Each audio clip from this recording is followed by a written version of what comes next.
In April 1906, a boy named Salvatore Lucania stepped off a passenger ship in New York City. Find out how a kid from Sicily became the leader of one of the most powerful crime families, with historic autographs.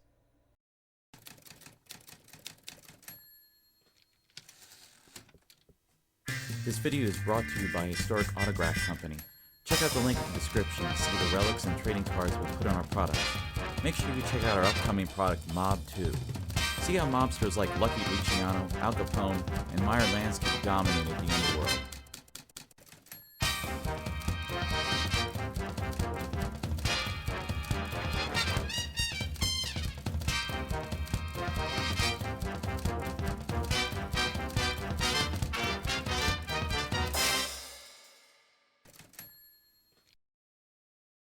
Most people who know something about the mob in America know of a few things: the vow of silence, or omerta, the five families of New York, Bonanno, Colombo, Gambino, Genovese, and Lucchese, the crime family structure of associates, soldiers, capo regimes, underbosses, consiglières, and boss, and the commission.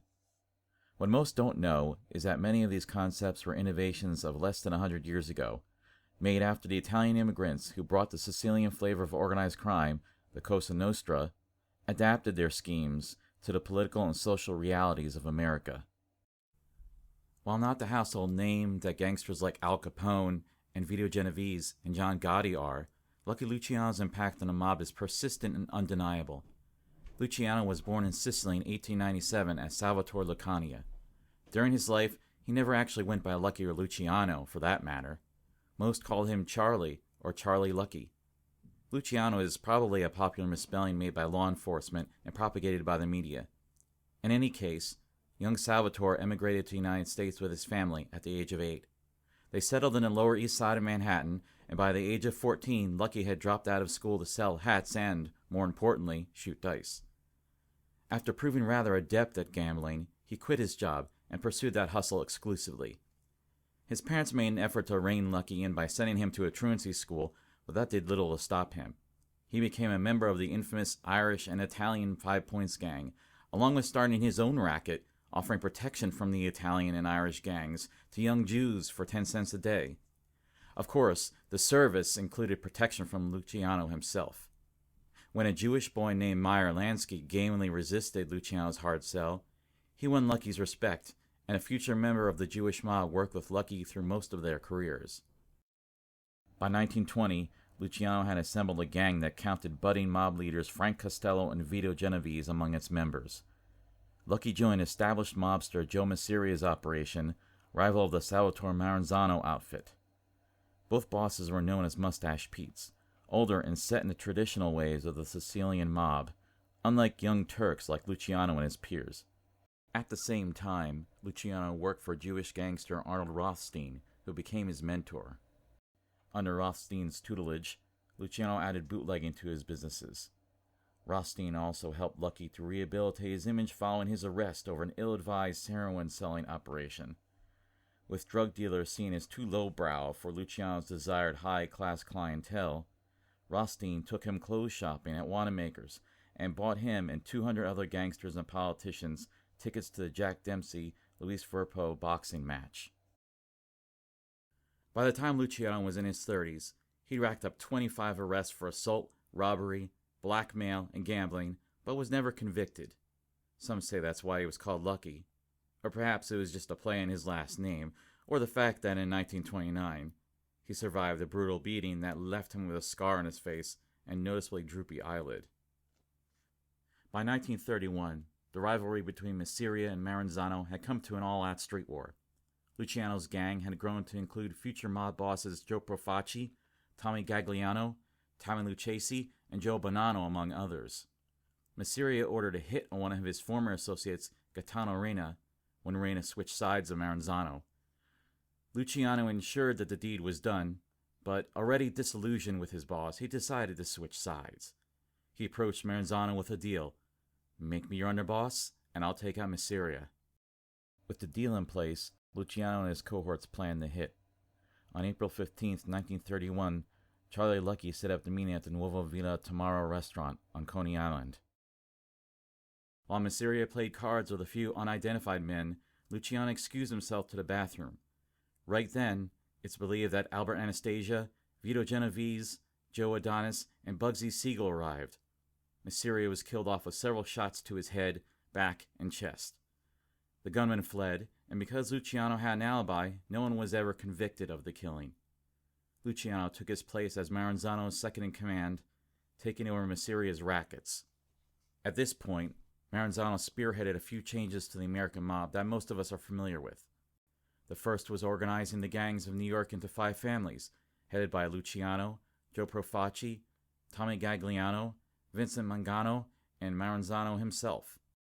These 5 families would become famous years later at the 1963 Vellecci hearings, when mob soldier Joseph Vellecci would reveal their existence to the public. They would have new names taken from the bosses who headed them at the time of their hearings: Genovese, Colombo, Lucchese, Gambino, and Bonanno. Internally, the families would be structured with an advisor to the boss, called a consigliere, an underboss reporting to the boss, capo regimes reporting to the underboss, and soldiers under the control of the capos. To be a part of this structure, one had to be a full-blooded Italian who had gone through the ceremony becoming a made man. Calling the bosses into a meeting at Wappingers Falls, New York, Maranzano declared himself Capo dei Capi, or boss of bosses. Maranzano then proceeded to abuse his self-appointed position by dedicating resources to his own business over the others.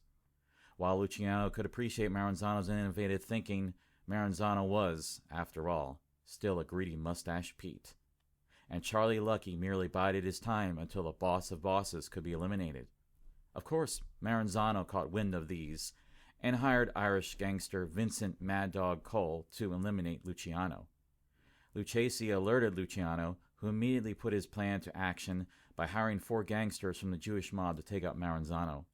Posing as government agents, they arrived at the office where Lucchese pointed out Maranzano for them. After disarming his bodyguards, the mobsters stabbed, then shot the Capo dei Capi to death.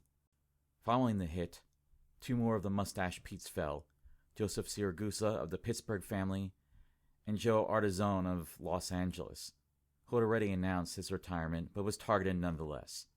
These, along with several other alleged murders, became known as the Night of the Sicilian Vespers, after the 1282 revolt against the French-born ruler of Sicily, Charles I. However, it's likely that the majority of these killings actually never occurred and were fabrications to sensationalize the event. Luciano quickly called a meeting of the bosses, eschewing the title of Capo dei Capi for himself, and instead establishing the commission to govern the 5 families and the Buffalo and Chicago families. He also retained the Code of Silence, Omerta, and the internal structure of bosses, consiglieres, underbosses, capos, and soldiers. While not the boss of bosses in name, Salvatore Lucania had become the most powerful figure in the American Mafia, controlling the Manhattan waterfront, garbage collection, the garment district, construction, and trucking. One of the earliest challenges to Luciano's new regime was posed by notorious mobster Dutch Schultz. Schultz had dodged tax evasion charges, but only after drawing a great amount of funds from his rackets and alienating his associates.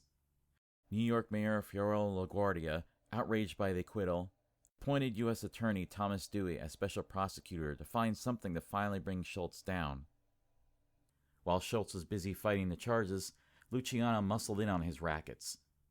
When Schultz surprisingly escaped conviction and returned to his business, he asked for permission from the commission to take out Dewey.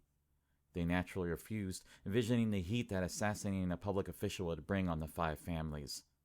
Schultz defiantly stated he would kill Dewey anyway, so Murder Incorporated, headed by Louis Lepke, was employed to eliminate Schultz. One gunman shot Schultz's lieutenants, bodyguard, and mob accountant Otto Berman, while a second entered the men's room and shot Schultz, who died the next day. The Schultz issue had been eliminated, but with Dewey still in place, he continued his investigations of mob activity, specifically prostitution, which Luciano's gang had allegedly been subsuming in the area. Assistant DA Eunice Carter uncovered the connection, leading Dewey to raid 200 brothels in the city and arrest 100 men and women. During her investigation, Carter had built up a trust with many of the sex workers and considering the mistreatment they'd suffered under the thumb of the Mafia, most were more than happy to testify against Luciano. Feeling the heat, in March of 1936, Luciano fled to Hot Springs, Arkansas. On a stroke of bad luck for Lucky, an agent happened to be working another case there and notified Dewey. Luciano was arrested on April 3rd and accused of forced prostitution in a ring that Dewey called the bonding combination. Oni Madden, who used to own the famous Cotton Club in Harlem, tried to bribe the Arkansas Attorney General $50,000, which is over $1.1 million in 2023, to avoid Luciano's extradition to New York, but to no avail. 3 New York police escorted Luciano on a train back to the city. After being arraigned, his bond was set to $350,000, or over $7.7 million in 2023. Surprisingly, Luciano's defense team allowed him to take the stand. Dewey absolutely grilled Luciano on the witness stand, asking him about his previous association with Joe Masseria, his phone records, and his surprisingly low $22,000 annual reported income, completely dismantling his reputation. On June 7th, Luciano and 8 others were convicted of pandering. He received a sentence of 30 to 50 years in prison. After all this, of all the crimes in which Luciano was complicit, the bonding combination may not actually be one of them. 4 of the prostitutes who testified against him later recanted. Other witnesses presented unlikely testimony, such as one runner, a person hired to collect the cut of the profits, claiming that Lucky worked directly with him out of his hotel room. And in the following years, both Joe Bonanno and Polly Adler, high society madam of New York, raised questions on his involvement. So perhaps Luciano was guilty of something, but not necessarily pandering. Nonetheless, Luciano found himself in prison, where he continued to run a family through his underboss, Vito Genovese. When Genovese fled to Naples to escape a murder indictment, Frank Costello took over. Serving time at the Clinton Correctional Facility in Dannemora, Luciano was given access to his own kitchen, with one of his former associates acting as his chef. Luciano also pulled for the constructions of a church on the grounds, which is appropriately christened for Saint Dismas, known as the thief who is forgiven by Jesus Christ while both are being crucified. Luciano continued his appeals and, when the last one failed in 1938, formally turned control of the family over to Costello. But this wasn't the point where Charlie Lucky's story fades off into obscurity. In 1942, the U.S. government was concerned about Italian or German spies compromising the ports. The Navy knew that the Luciano family controlled the New York docks and contacted Joseph Lanza, boss of the Fulton Fish Market. In order to oversee his mob activities, they contacted Luciano via his longtime associate, Meyer Lansky. In exchange for commuting his sentence, Luciano's gang would provide intelligence to the military and make sure the dockworkers union did not strike.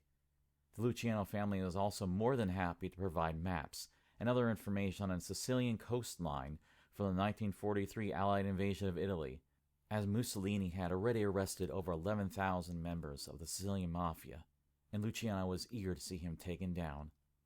The greater operation, with the U.S. government collaborating with the Mafia during World War II, became known as Operation Underworld. Luciano's contribution to Operation Underworld is subject to debate. In 1947, Navy Commander Charles Haffenden, the head of the operation, claimed the mob's efforts were of little value. However, in 1954, approbation of the Luciano crime family's contribution came from an unlikely source, Thomas Dewey himself. Dewey had approved the commutation of Luciano's sentence following the war and received a lot of heat for it.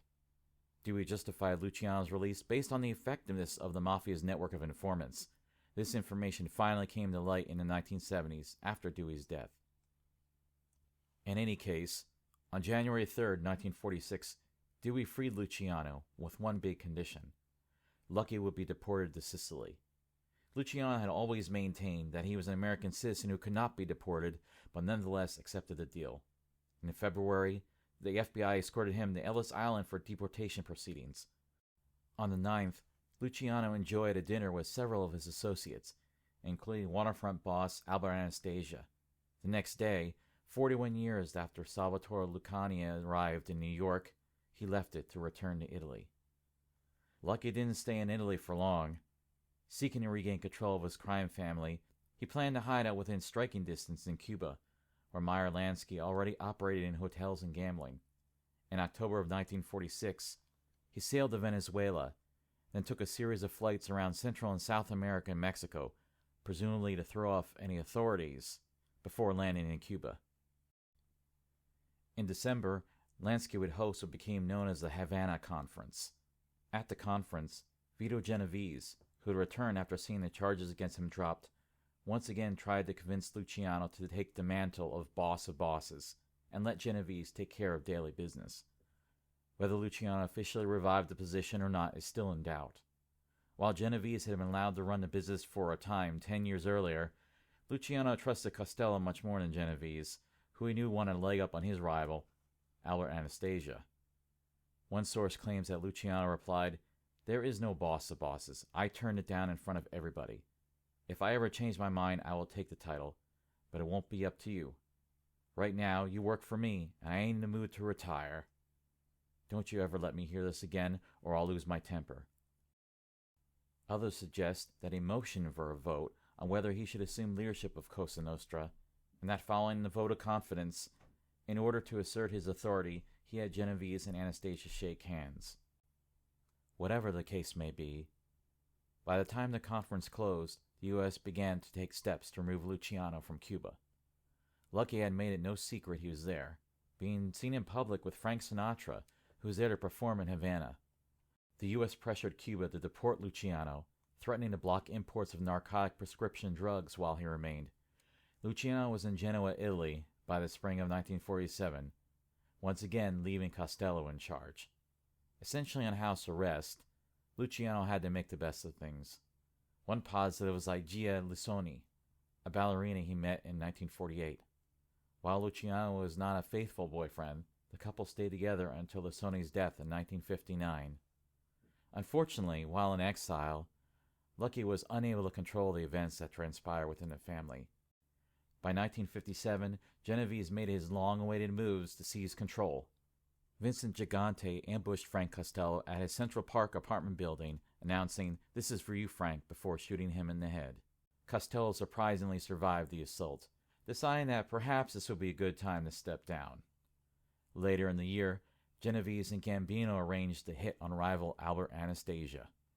With the opposition thus neutralized, Genovese sought to validate his power at the infamous Appalachian meeting. Held on November 14th at the estate of Buffalo crime family capo Joseph Barbera, around 100 members of Cosa Nostra began to arrive at the small New York town of Appalachian, raising the suspicions of law enforcement.